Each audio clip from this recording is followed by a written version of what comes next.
जय श्री कृष्ण। श्री कृष्ण ने अर्जुन को गुह्य संदेश दिया और उस संदेश के लिए उन्होंने अपनी प्राप्ति का बहुत ही सरल रास्ता बता दिया कि केवल एकमात्र मेरी भक्ति करो, मेरी शरण में आ जाओ। और जो पूरे, और उसके लिए उन्होंने एक नियम भी बताया। उनकी शरण में जाने के लिए आपको मन, वचन और कर्म से, अपनी सभी इंद्रियों से केवल उन्हीं का ही स्मरण करना है। उन्हीं का मतलब जिस भी परम पिता परमात्मा की शक्ति को आप मानते हैं, उसी का चिंतन अपने मन, वचन और कर्म से करो। क्योंकि बहुत सारे लोग बाह्य वेशभूषा सन्यासी की धारण कर लेते हैं, पर मन और वचन को उस परम पिता परमात्मा में नहीं लगाते।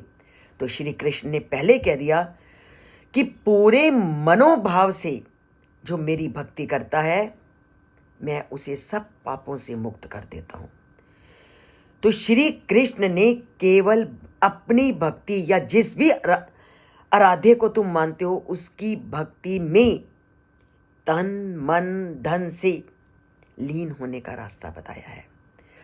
और जो इन सब के माध्यम से उस परम पिता परमात्मा में अपना सब कुछ अर्पित कर देता है, परम पिता परमात्मा उसको सब पापों से मुक्त कर देते हैं। इतना सब स्पष्ट करने के पश्चात जो पूरी तरह से उस परम पिता परमात्मा में लीन हो जाता है, तो उसका स्वभाव बन जाता है कि उस परम पिता परमात्मा के स्वरूप को अन्य लोग भी जाने। और क्योंकि उसने उस परम पिता परमात्मा से अपना नाता स्थापित करने के पश्चात उस अलौकिक आनंद, उस अलौकिक ज्ञान, उसकी पराशक्ति को इतना अधिक जान लिया होता है कि वो जब अन्य लोगों को अन्य अन्य कार्यों में व्यस्त देखता है, तो उसके मन में आता है कि ये क्यों अपने जीवन को व्यर्थ कर रहे हैं, क्यों नहीं ये उस परम पिता परमात्मा में जुड़ करके अपने जीवन के लक्ष्य को प्राप्त करते हैं। तो ऐसे अनेक जो प्रश्न हैं उसके मन में उत्पन्न होते हैं और चाहता है कि मैं ये रास्ता जो मुझे मिला है, जो मुझे ज्ञान की प्राप्ति हुई है, जो मैंने उस अलौकिक सुख का अनुभव हुआ है, समाज में रहने वाले, इस धरती पर जन्म लेने वाले या अपने आसपास घूमते सभी लोगों को वो उस ज्ञान से, उस शक्ति से परिचित कराना चाहता है। पर ऐसे लोगों को श्री कृष्ण क्या कहते हैं कि मैंने तुम्हें ज्ञान दे दिया और तुम्हारे मन में भी इच्छा होती है कि तुम उस ज्ञान को आगे आगे भेजो और वो भी अपने जीवन को संवारें और उनकी भी उस परम पिता परमात्मा से लय लग जाए और उस परम पिता परमात्मा की कृपा को वो भी लोग प्राप्त कर सकें। और तुम्हारा ये कर्तव्य भी हो जाता है लोगों को जागृत करना, लोगों को ज्ञान से युक्त करना। पर इस ज्ञान को कभी भी ऐसे लोगों को मत देना। तो ऐसे लोगों को मत देना से श्री कृष्ण का क्या मतलब है? ऐसे लोगों को ना देने से के विषय में श्री कृष्ण कैसे लोगों को ऐसा ज्ञान देने के लिए मना करते हैं?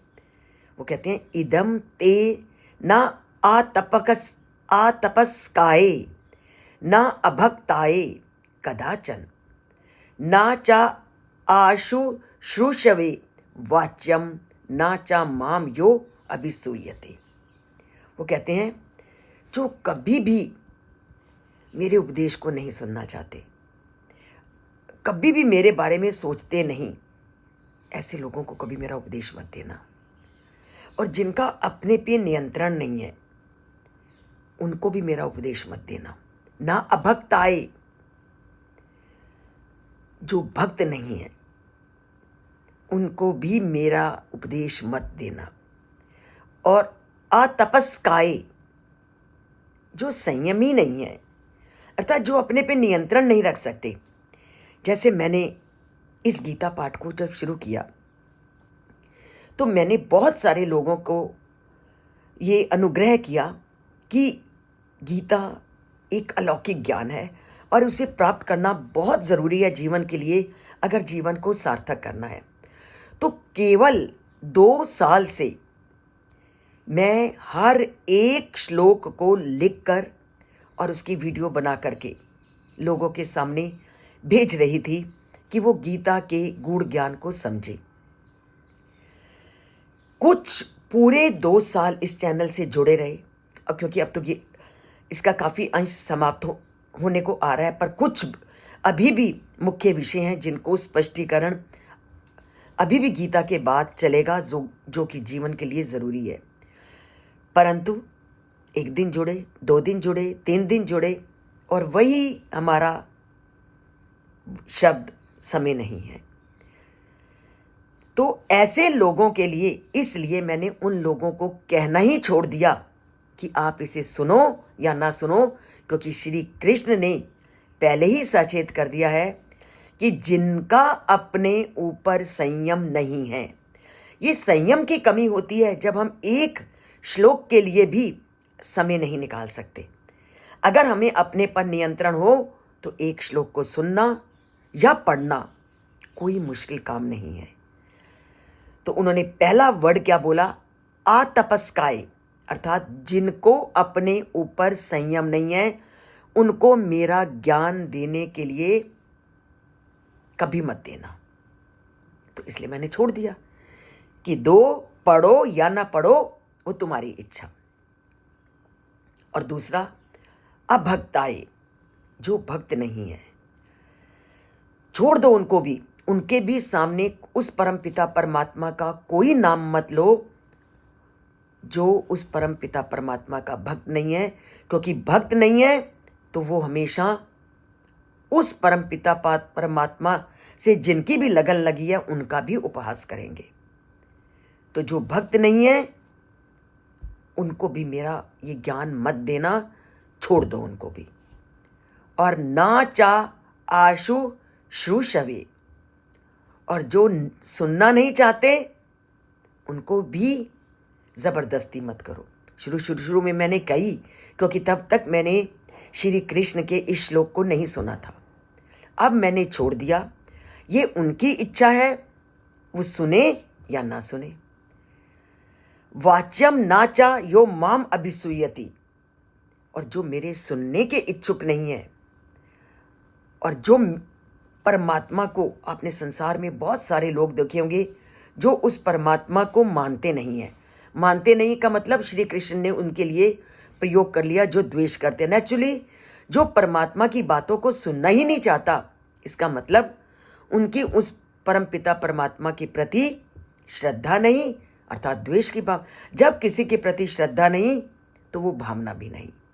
तो ऐसे लोगों के लिए श्री कृष्ण ने कहा कि कोई भी उस परमात्मा के ज्ञान से संबंधित बात उन लोगों के साथ मत कीजिए।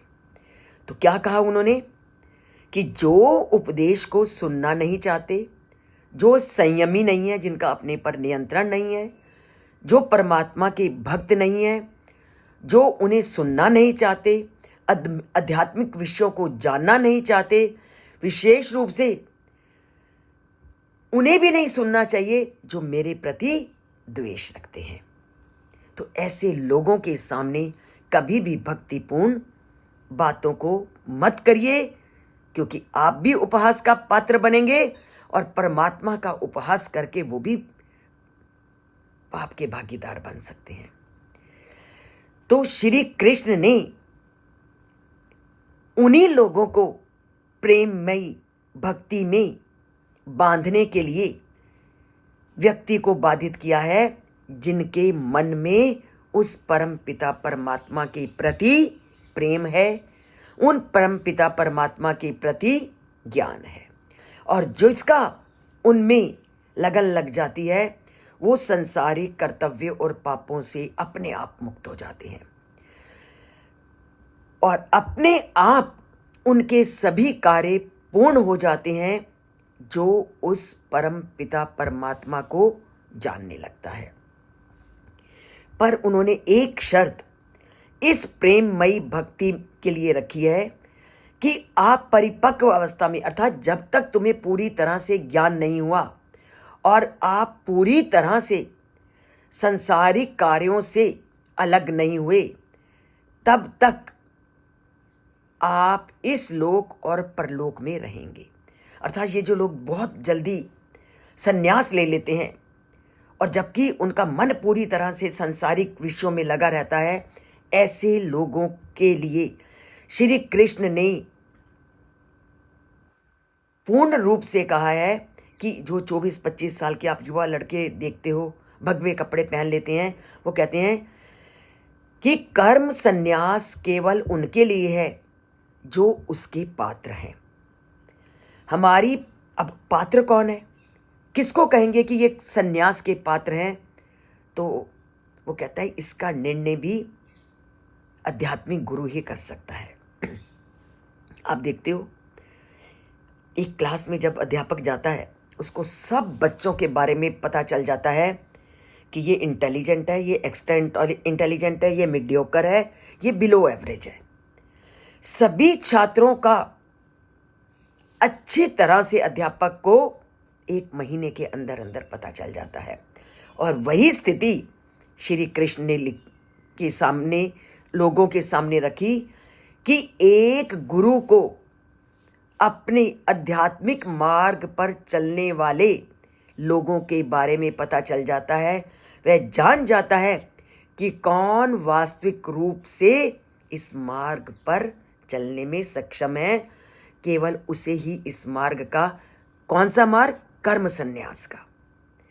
संसार में रहकर भक्ति कैसे करनी है वो तो करनी है, पर हमारे और तुम्हारे जैसे लोगों को कर्म संन्यास कब लेना है उसके बारे में श्री कृष्ण कहते हैं कि जब आपका मन पूरी तरह से उस परम पिता परमात्मा में जुड़ जाए, तभी कर्म संन्यास लीजिए, तभी आपकी उस परमात्मा से पूरी तरह से लगन लगेगी। अन्यथा जब तक तुम्हारे मन में इच्छाएं हैं, तुम्हारे मन में लगाव है, तो तुम्हारा कर्म संन्यास लेना उचित नहीं है। जैसे एकदम तो किसी को बीए और एमए की डिग्री नहीं मिल जाती। बीए और एमए की डिग्री के लिए आपको कक्षा 1, 2, 3, 4, 5वीं 12वीं तक पास करनी है, फिर बीए में जाना है, तभी तो आप स्नातक की डिग्री लोगे। बीए की डिग्री आपको तभी तो मिलेगी। एकदम बीए की डिग्री किसी को नहीं मिलती, तो एकदम कर्म संन्यास के पथ में कोई नहीं जा सकता। कर्म संन्यास में तब जाइए जब एक एक करके आपके सभी पड़ाव पूरे हो जाते हैं। उन्होंने जितने भी पड़ाव बताए, जितनी भी सीढ़ियां बताई कर्म संन्यास तक पहुंचने के लिए, पहले उन सीढ़ियों को एक एक करके पालन कीजिए, उसके बाद कर्म संन्यास की सीढ़ी को अपनाइए। तो ये था उनका कि तुमने उस परमात्मा को के ज्ञान को कैसे बांटना है और उस परमात्मा के लिए कर्म संन्यास को किन किन लोगों ने प्राप्त करना है, उसका उन्होंने विधिवत वर्णन किया। तो इसकी परख भी किसने करनी है? व्यक्ति के आध्यात्मिक गुरु ने। तो श्री कृष्ण इस श्लोक में कहते हैं कि गुह्य ज्ञान को वही दे सकता है और वही प्रदान कर सकता है जिसके पास अपने शिष्य को परखने की क्षमता है और जिसकी लगन पूरी तरह से उस परमात्मा में लग गई है। अन्य लोगों में इसे बांटने के लिए आवश्यक है कि सबसे पहले वो जिसको ये ज्ञान दे रहा है वो उसी को दे जो उस ज्ञान को लेने के योग्य पात्र है। तो गुरु को पात्रता भी देखनी है और संन्यास के मार्ग पे किसने चलना है इसका भी आपने अपने आप अपना विश्लेषण करना है। तो गुह्य ज्ञान को कौन प्राप्त कर सकता है और गुह्य ज्ञान को कौन कैसे व्यक्ति को दे सकता है, इसका श्री कृष्ण ने इस श्लोक में पूरे विधि विधान से वर्णन किया। इसे जानिए, उस परमात्मा से जुड़िए, संसारिकता से ऊपर उठिए, आध्यात्मिकता में लगन लगाइए। और अगर इस चैनल से नहीं जुड़े तो चैनल से जुड़िए और लाइक के लिए ज़रूर उसका बटन दबाइए अगर आपको इस चैनल से कुछ भी मिलता है। लाइक भी परमात्मा से आपको जोड़ता है और उसकी भक्ति में आपको लगाता है और उसके आशीर्वाद से आपको संपन्न करता है। बोलिए जय श्री कृष्ण और लिखिए जय श्री कृष्ण।